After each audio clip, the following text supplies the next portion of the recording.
आज का हमारा टॉपिक है मेथड ओवरलोडिंग। हम आज के लेक्चर में रफ एग्जांपल देखेंगे एंड नेक्स्ट लेक्चर जो कि नेक्स्ट वीडियो होगी हमारे पास, उसके अंदर हम इस रफ स्केच को कोडेड एग्जांपल से देखेंगे। ठीक है, कोड में उसको इम्प्लीमेंट करके देखेंगे। अभी खाली रफ एग्जांपल देख रहे हैं। ठीक है, अच्छा आगे बढ़ते हैं अपने लेक्चर की तरफ। फर्स्ट करें, आपके पास एक टेबल पे कुछ फ्रूट्स रखे हुए हैं। ठीक है, अब मैं आपसे बोलूं कि मुझे उस फ्रूट्स में से आप एक एप्पल उठाएं और एक बनाना उठाएं। आप क्या करेंगे, आप एक एप्पल उठा लेंगे, ठीक है, और एक बनाना उठा लेंगे। सही है, आपने ये दोनों चीज़ें उठा ली।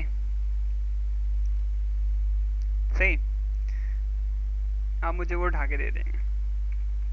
ठीक है, फिर मैं आपसे बोलूँ कि आप एक्शन परफॉर्म करें। एक्शन क्या परफॉर्म करें कि मुझे एक एप्पल उठा के दें, एक बनाना उठा के दें,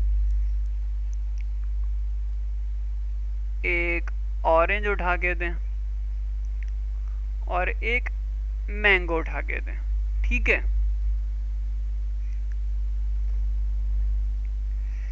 तो जैसा कि हमने देखा कि हमने दो बार एक्शन परफॉर्म करवाया। पहली बार हमने जो है एक एप्पल उठाया और एक बनाना उठाया। ठीक है, दूसरी बार हमने कौन सा एक्शन परफॉर्म करा, हमने पहले एप्पल उठाया, फिर बनाना उठाया, फिर ऑरेंज उठाया, फिर मैंगो उठाया हमने। ठीक है, तो इसमें पता ये चला कि ओवरलोड करने के लिए पैरामीटर्स तो देखें लाजमी है। ठीक है,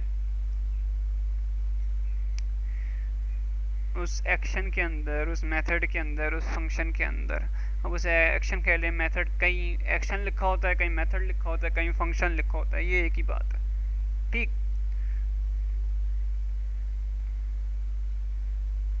चाहे आप एक एप्पल ही उठा, सिर्फ आप एक एप्पल ही उठा रहे हो ना, ठीक है, चाहे आप सिर्फ एक एप्पल ही उठा रहे हो, आप उसको पैरामीटर के अंदर डिफाइन कर दे, भाई एक एप्पल उठा रहा हूँ। ठीक, अब देखें यहाँ पे हमने करा क्या है, एक ही मेथड है, उसके अंदर हमने मुख्तलिफ पैरामीटर्स बनाए। पहले मेथड के अंदर हमने दो पैरामीटर्स डिफाइन करें, दूसरे मेथड के अंदर जो है हमने चार फ्रूट्स उठवाए हैं, तीसरे मेथड के अंदर हमने एक ही फ्रूट उठवाया। लेकिन इन सब में मेथड का नाम जो है ना वो सेम है। मेथड का नाम सेम होना ज़रूरी है, चाहे वो ओवरलोडिंग हो चाहे वो ओवरराइडिंग हो, दोनों में मेथड का नाम सेम होना ज़रूरी है।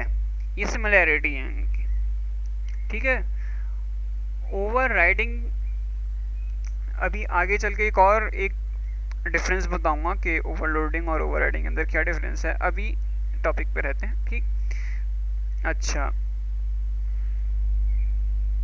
और एक और बात मैं करूं कि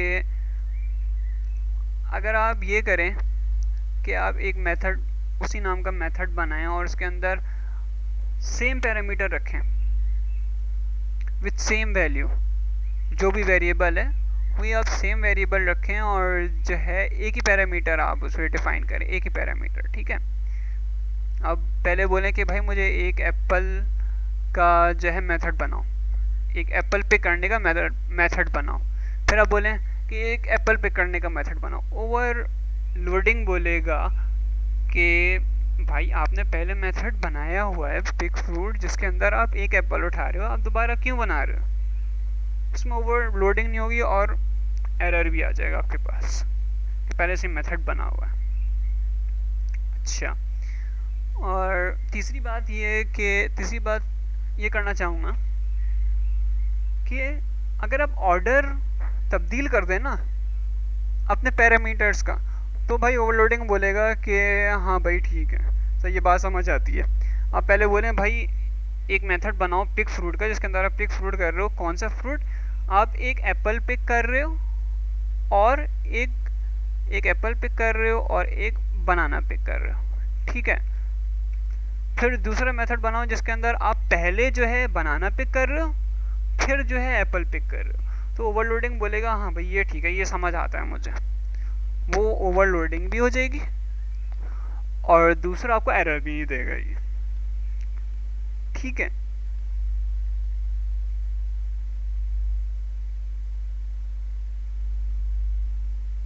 अच्छा जी, और क्या बात रहती है?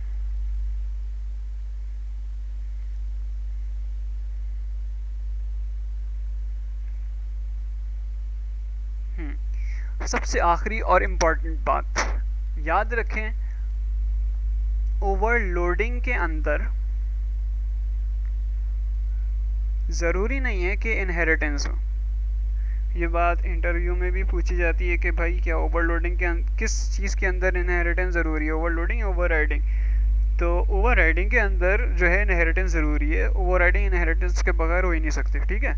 लेकिन ओवरलोडिंग के अंदर ज़रूरी नहीं है कि इनहेरिटेंस हो। हाँ, इनहेरिटेंस आप करवा सकते हैं, इनहेरिटेंस होगी इसके अंदर, पॉसिबल है इनहेरिटेंस के साथ ओवरलोडिंग, लेकिन ज़रूरी नहीं है। आप एक क्लास के अंदर रहते हुए भी मेथड को ओवरलोड करा सकते हैं, ठीक है, लेकिन ओवरराइडिंग के अंदर नहीं। आज का टॉपिक यहीं तक रखते हैं, फिर नेक्स्ट टॉपिक में हम इसी एग्जाम्पल को कोड करके दिखाएंगे कि हम बोल क्या रहे हैं, तो उसमें ज़्यादा बेहतर समझ आएगा, क्योंकि रफ सिर्फ एक रफ स्केच था। उम्मीद है आपको बात क्लियर समझ आई होगी। कुछ ना समझ आए तो नीचे कमेंट करें,